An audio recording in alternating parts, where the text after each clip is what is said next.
बुद्ध के माँ बाप हुए ना, मुक्त हुए क्या? बुद्ध के माँ बाप कोई मुक्त हो गए क्या? महावीर के माँ बाप कोई मुक्त हुए क्या? बच्चा तो बुद्ध था, दुनिया में नाम है, लेकिन क्या उसके माँ बाप मुक्त हुए? समझ पाए? अपने बच्चे को समझ पाए? नहीं समझ पाए ना। ऐसी घटनाएं तो बहुत रेयर होती हैं, रेयरेस्ट घटनाएं। कोई बच्चा आया और वो बच्चा जो है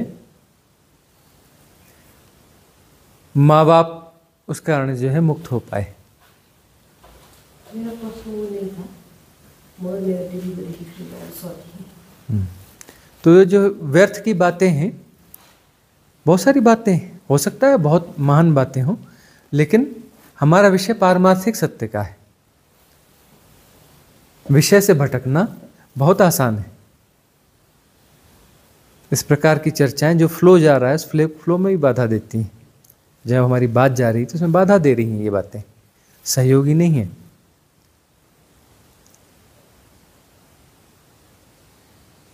तो सायंती के जीवन में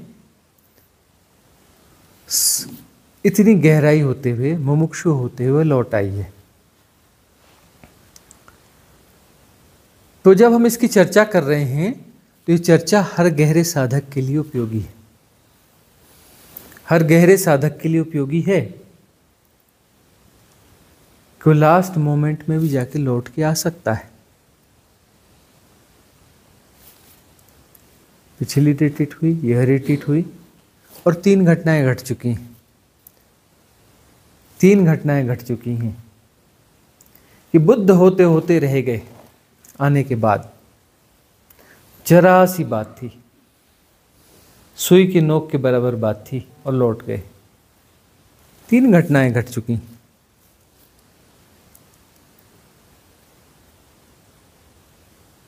ऐसा क्यों हो जाता है? और मुमुक्षु के जीवन में घटता है।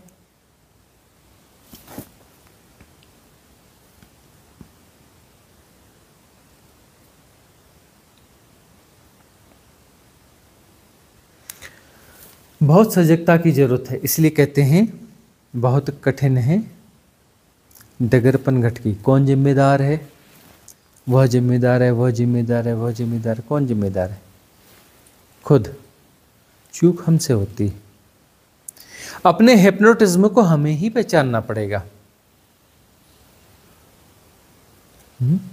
बताया तो जा रहा है, सदगुरु का काम है बताना, माहौल बनाना, लेकिन इस आधार पर अपने हिप्नोटिज्म खुद ही पहचानना पड़ता है।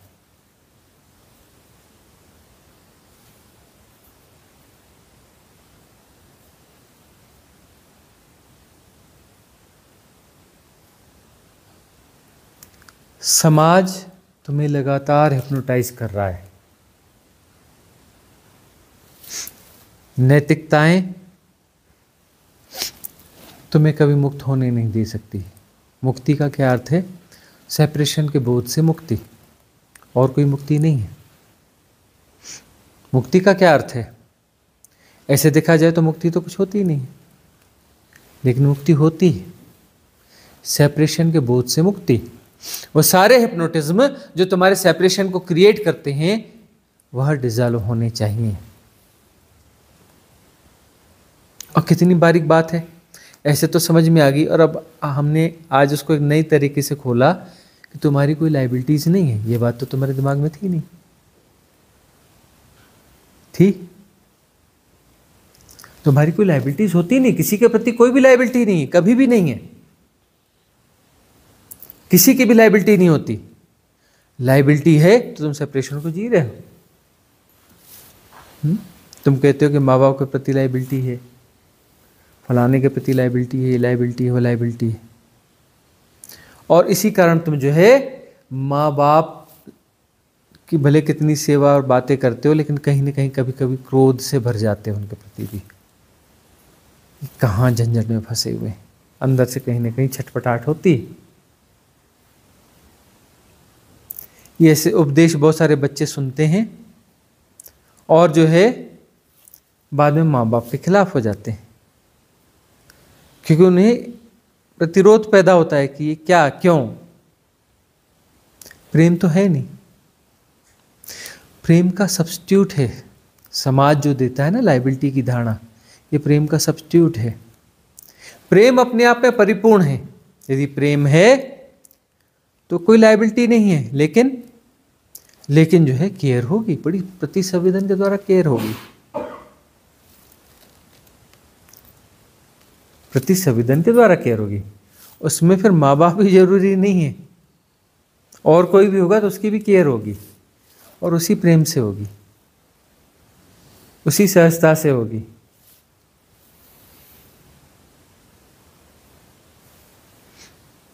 माँ बाप की भी और बच्चों की भी और बाकी की भी बहुत सहजता से होगी केयर।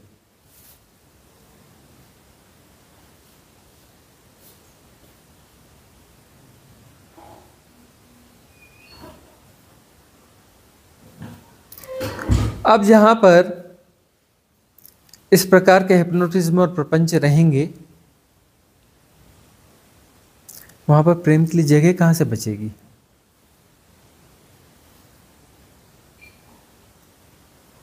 प्रेम के लिए जगह नहीं बचती। प्रेम तो खुले आकाश में हो सकता है। प्रेम के लिए खुला आकाश चाहिए।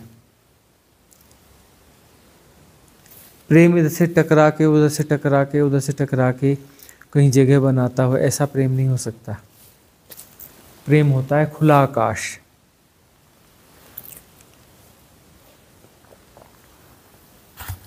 तो गुरुजी, शांति को तो अपने बच्चे से प्रेम ही है होगा ना, वो तो कोई नैतिकतावश फंसी नहीं होगी। हिप्नोटिज्म का तो शिकार है वह।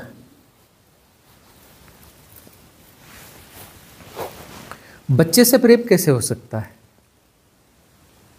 बच्चे से प्रेम है मतलब हिप्नोटिज्म है। बोलता है मुझे अपनी माँ से प्रेम है, अपने पिता से प्रेम है ना। पहचानता है कि मेरे को बस इससे इससे और इससे और इससे इतने लोगों से प्रेम है। यह प्रेम होगा? प्रेम इससे होगा और इससे नहीं होगा, ऐसा होता है क्या? प्रेम एक भावदशा है। वह अपने बच्चे से प्रेम होगा, मतलब ये मेरा बच्चा है और इससे प्रेम है। समस्या तो आ गई, मेरा बच्चा यानी मैं हूं तब तो मेरा बच्चा है। सेपरेशन तो बन गया ना। और उससे प्रेम है तो कौन सा प्रेम होगा? जब मैं हूं और मेरा बच्चा, मेरे बच्चे के कारण प्रेम है। इस प्रेम की क्वालिटी क्या होगी? खुद ही जांच लो। सेपरेशन तो बन गया ना।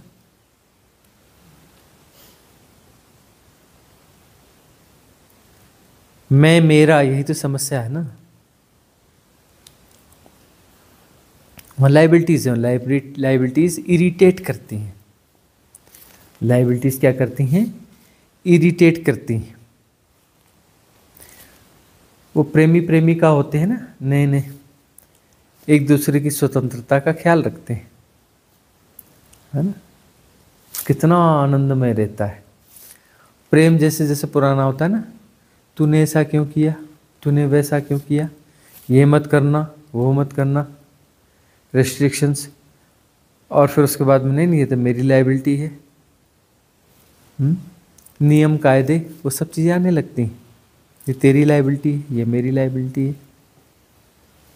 ये बंधन बनने लगते हैं। बंधन है प्यार का, एक गाना ना, प्यार का कोई बंधन होता है? प्रेम तो है जो मुक्त करता है। और तुम्हारे प्रेम कौन से हैं? जो बांधते हैं वो प्रेम होंगे। नाम प्रेम का है, होता कुछ और है।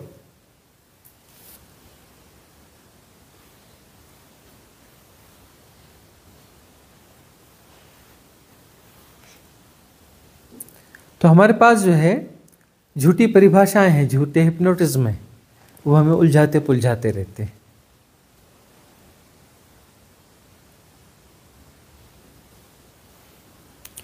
यदि कोई मेरा बच्चा है, मेरी माँ है, मेरा पिता है, और जिसके लिए कोई भी संबंध सच है, उसकी मुक्ति असंभव है। मेरा पति, मेरी पत्नी, मेरा फलाना, मेरा ठिकाना, जो मैं और मेरे को जी रहा है, मेरे को जी रहा है मतलब मैं को जी रहा है ना। और लाइबिलिटीज जो है वह रहेंगी रहेंगी। मेरा पति, मेरी पत्नी, मेरा बच्चा कहने का मतलब क्या है? लाइबिलिटीज के कारण ही तो ये बोध आ रहा है ना। सारे संबंध जो है लाइबिलिटीज की सापेक्षता में जो है भासते हैं। लाइबिलिटीज ही तय करती हैं संबंधों को। शादी ब्याह होता है, देखा नहीं, कितने वचन दिलवाते हैं, यह वचन दो, यह वचन दो, यह वचन दो। लाइबिलिटीज क्रिएट करते हैं ना। शादी के वो रिचुअल्स क्या है? लाइबिलिटीज क्रिएट करने वाली रिचुअल्स है ना। तो ये क्या कोई हेल्दी संबंध बनेगा? जहाँ लाइबिलिटीज क्रिएट करवाई जाती हों वह संबंध कोई हेल्दी संबंध बनेगा?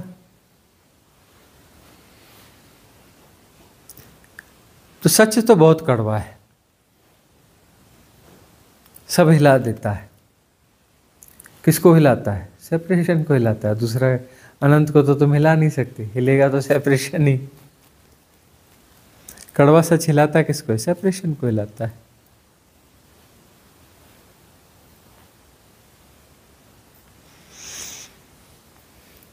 अनंत को हिलाया जा सकता है क्या?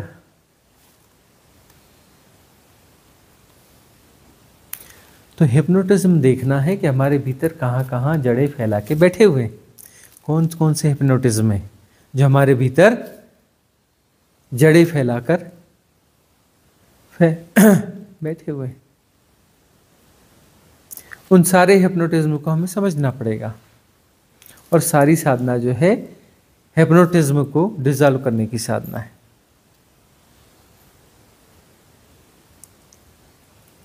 और लोग जो साधना के नाम पर नए हिप्नोटिज्म क्रिएट कर रहे हैं, नए किस्म के हिप्नोटिज्म के पास जा रहे हैं। क्या क्या आता है 5D और ये और वह है। स्पेशल विमान आएंगी, हायर बींग्स आएंगी और उठा के ले जाएंगी, पोर्टल खुलेगा, ऐसा वैसा, जाने क्या क्या हिप्नोटिज्म है भाई। नए नए हिप्नोटिज्म है। ये ऐसा है, कौन सा स्वीट है, शरीर एक सूट की तरह, स्पेस सूट की तरह शरीर पहनाया गया, फंसाया गया, यह किया गया, वह किया गया। क्या क्या पागलपन है।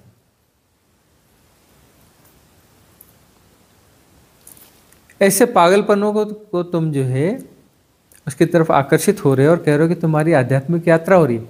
अरे पुराने हिप्नोटिज्म डिसॉल्व करने हैं, तुम नए हिप्नोटिज्म गढ़ रहे हो। ये कोई आध्यात्मिक यात्रा है?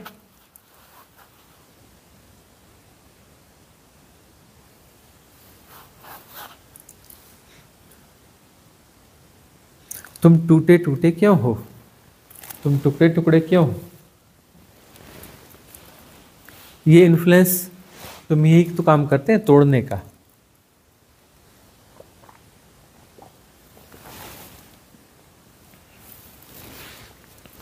सारी नैतिकताएं, सामाजिक ज्ञान, यह वह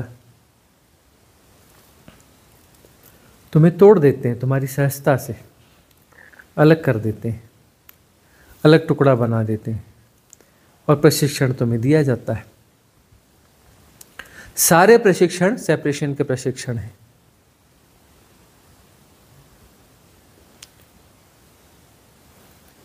कई बार लोग पूछते हैं आप क्या सिखाते हैं? हम क्या सिखाएंगे? सिखाने का काम कहीं और होता होगा, हमारे यहाँ तो कोई सिखाने उखाने का कोई काम है ही नहीं। यहाँ तो मिटाने का काम है, सिखाने उखाने का थोड़े ना है। जो तुम सीखे हुए हो, तुम्हारे सीखे हुए को तोड़ फोड़ करने का काम है। हमारा काम बनाने का कोई काम नहीं है, सिर्फ तोड़ फोड़ का काम है।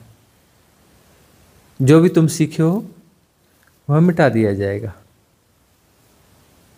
जो भी तुम्हारे स्ट्रक्चर्स हैं धारणाओं के, वो तोड़ दिए जाएंगे।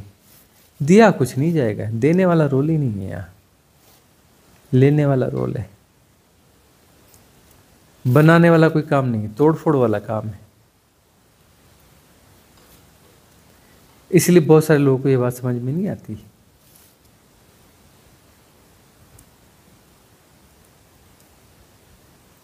करते क्या है ये, इनके पास क्यों जाना चाहिए?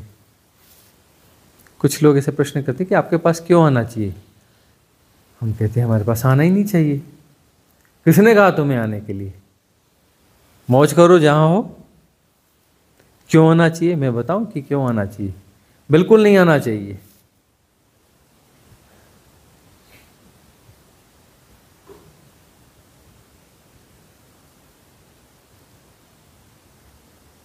मिटने का शौक हो तो ही आना।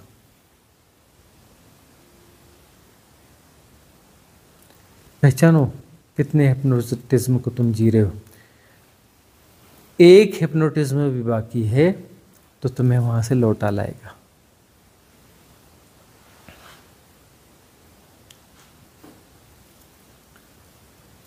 इन्हें तोड़ना बहुत मुश्किल लगता है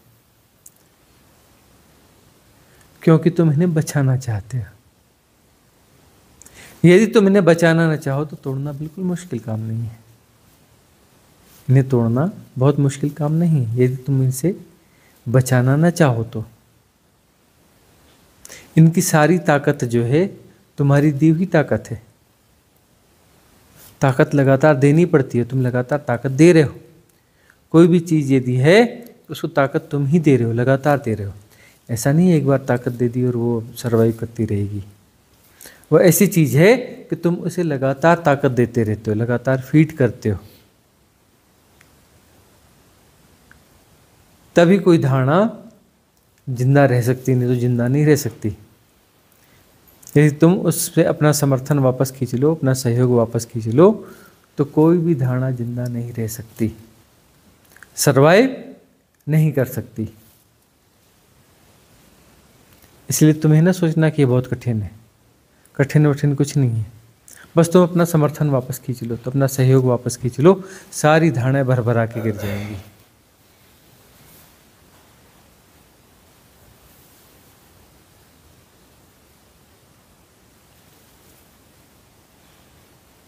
अपने आप को ही जांचना है। चूक यही है कि कुछ हिप्नोटिज्म बाकी है। हम जो है सामाजिक सत्यों को पारमार्थिक सत्य मान रहे हैं, धारणागत सत्यों को वास्तविक सत्य मान रहे हैं। इतनी समस्या है और कोई समस्या नहीं है। इसे जितनी जल्दी समझ लो उतना अच्छा है।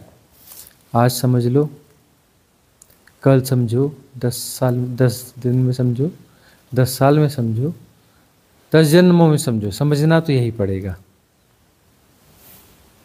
समझना तो यही पड़ेगा। जितने दिन लगाना है समझने में लगा लो, कोई बात नहीं है।